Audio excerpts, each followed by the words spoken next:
வணக்கம். நாம் ஒரு கவிதையை விளங்கிக் கொள்ள இருக்கிறோம்.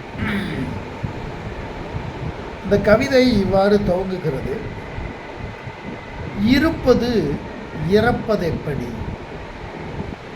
இல்லாமல் போவதெப்படி, நிலையாமை இருப்பதெப்படி, நிஜம் போல காண்பதெப்படி. இருப்பது இறப்பதெப்படி, இல்லாமல் போவதெப்படி, நிலையாமை இருப்பதெப்படி, நிஜம் போல காண்பதெப்படி. நான் என்னை தொலைத்ததெப்படி, நான் என்னை மறுப்பதெப்படி. நான் என்னை தொலைத்ததெப்படி, நான் என்னை மறுப்பதெப்படி. முக்குணமாய் வந்ததெப்படி, முற்றறிவாய் தெளிந்ததெப்படி. முக்குணமாய் வந்ததெப்படி, முற்றறிவாய் தெளிந்ததெப்படி. அகங்காரம் அழிந்ததெப்படி, ஞானக்கனல் கனிந்ததெப்படி. அகங்காரம் அழிந்ததெப்படி, ஞானக்கனல் கனிந்ததெப்படி. குருவருள் கிடைத்ததெப்படி, திருவருள் புரிந்ததெப்படி. குருவருள் கிடைத்ததெப்படி, திருவருள் புரிந்ததெப்படி. என்னில் நான் நிலைப்பதெப்படி, உயிர்குணத்தை துறப்பதெப்படி. என்னில் நான் நிலைப்பதெப்படி, உயிர்குணத்தை துறப்பதெப்படி. அறிவில் நான் நிலைப்பதெப்படி, அறிவில் நான் நிலைப்பதெப்படி. கற்றதையும் விடுவதெப்படி, நான் கற்றதையும் விடுவதெப்படி. இருப்பது இறப்பதெப்படி, இல்லாமல் போவதெப்படி என்று இந்த கவிதை நமக்கு ஒரு விளக்கம் தருகிறது. அதாவது இது ஆத்ம ஞானத்தை விளங்கிக் கொள்வதற்கு பேருதவியாக இருக்கின்ற ஒரு கவிதை.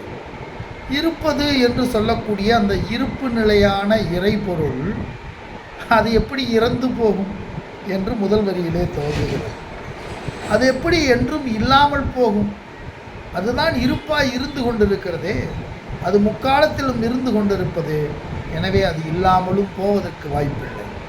நிலையாமை இருப்பதெப்படி, அதாவது இந்த உலகம்னு நம்ம பார்த்துட்டு இருக்கக்கூடிய உண்மையிலே இது நிலையாமையாக இருக்கின்ற உலகம் எப்படி தொடர்ந்து இருந்து கொண்டே இருக்கிறது? நிஜம் போல காண்பதெப்படி? இந்த மாயத்தை யார் செய்து வைத்திருக்கிறார்கள்? நான் என்னை தொலைத்ததெப்படி? நான் என்று இருக்கின்ற அந்த பரம்பொருளாக இருக்கின்ற இந்த ஆத்மஸ்வரூபமான நான் எப்படி தொலைந்து போனேன்?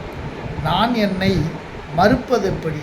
நான் இல்லை என்று நான் என்னை நானே எவ்வாறு மறுக்க முடியும்?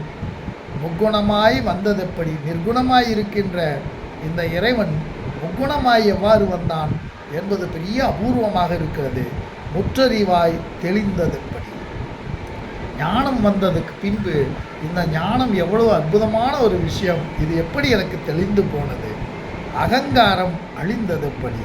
ஏன்னா நான் என்பதை நான் அறிந்த பின்பு என்னுள் இருந்த அகங்காரம் எவ்வாறு அழிந்து போனது? ஞானக்கனல் கனிந்ததெப்படி? இந்த ஞான அறிவு எப்படி எனக்கு கனிந்திருக்கிறது என்று வியப்பூட்டுவதாக இருக்கிறது. குருவருள் கிடைத்ததெப்படி? எல்லோருக்கும் இந்த பாக்கியம் வாய்ப்பதில்லை. குருவருள் என்பது, குருவருள் எனக்கு வாய்த்ததெப்படி? திருவருள் புரிந்ததெப்படி? இந்த இறைவன் என் மீது கொண்ட அன்புதான் என்ன? என்னில் நான் நிலைப்பதெப்படி? நான் வந்துட்டேன், கண்டுட்டேன், எல்லாம் பண்ணிட்டேன், ஆனால் அதிலேயே நிலைத்திருப்பதற்கான வழி தெரியாமல் தடுமாறுகிறேன். உயிர் குணத்தை துறப்பதெப்படி? என்னுள் இருக்கின்ற அடிப்படை குணமான காபம், குரோதம், மயக்கம் போன்ற அடிப்படை குணங்கள் அவை அவ்வப்போது வெளிவந்து கொண்டிருக்கின்றன. அவற்றை துறப்பதெப்படி? அறிவில் நான் நிலைப்பதெப்படி? கற்றதையும் மறப்பதெப்படி? அனைத்தையும் விடுவதெப்படி என்பதனால் இந்த கவிதை விரிகிறது. ரொம்ப ஆழமான கவிதை. இதை மீண்டும் மீண்டும் கேட்டு இதனுடைய பொருள் புரியும் போது ஒரு ஆத்ம ஞானியாகவே நீங்கள் ஆகிவிட முடியும். மகிழ்ச்சியும் வணக்கம்.